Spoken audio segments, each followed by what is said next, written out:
ರಾಘವ್. ಹಾಂ ಮೀರಾ. ಹಾಲು ಕುಡ್ದ್ಯಾ? ಲಕ್ಷ್ಮಿ ಅವಳೇ ಕೊಟ್ಲು.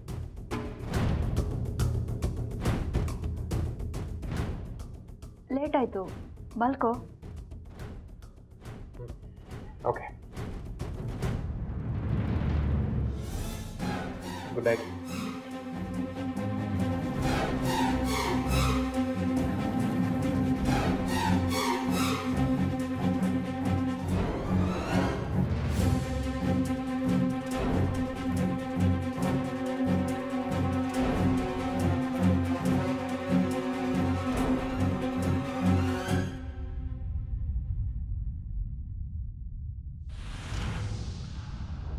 ಏನು ಮಾತಾಡಲಿ?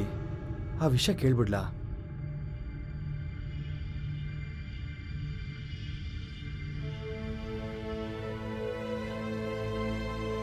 ಬೇಡ ಬೇಡ, ಲಕ್ಷ್ಮಿ ಏನು ಮಾತಾಡಬಾರ್ದು ಅಂತ ಹೇಳಿದಾಳೆ.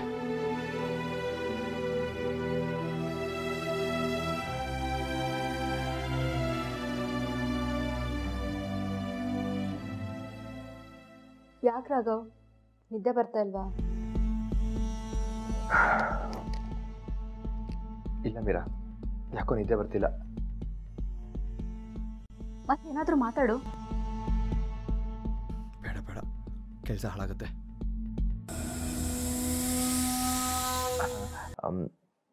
ಮೀರಾ, ನನಗೆ ಈ ಕನ್ಸ್ಟ್ರಕ್ಷನ್ನು, ಪ್ರಾಜೆಕ್ಟು, ರಿಪೋರ್ಟ್ಸು ಇದ್ರ ಬಗ್ಗೆ ಬಿಟ್ಟು ಬೇರೇನು ಮಾತಾಡೋಕ್ಕೆ ಬರಲ್ಲ. ಅದ್ರ ಬಗ್ಗೆ ಮಾತಾಡಲಾ? ಅಯ್ಯೋ, ಅದ್ರ ಬಗ್ಗೆ ಮಾತ್ರ ಬೇಡಪ್ಪ. ಸರಿ, ನೀನೇನಾದರೂ ಮಾತಾಡು ಮೀರಾ. ನನಗೆ ಈ ಹಳ್ಳಿ, ರಾಗಿ, ಭತ್ತ, ಗದ್ದೆ, ಹೊಲ ಅಷ್ಟು ಮಾತ್ರ ಗೊತ್ತು. ಅದ್ರ ಬಗ್ಗೆ ಏನಾದರೂ ಹೇಳು ಅಂತ ಹೇಳು, ಹೇಳ್ತೀನಿ. ಮೀರಾ, ಅದ್ರ ಬಗ್ಗೆ ನಿನಗಿಂತ ಚೆನ್ನಾಗಿ ನನಗೆ ಗೊತ್ತು. ಅದು ಬೇಡ, ಬೇರೇನಾದರೂ ಹೇಳು. ರಾಘವ್,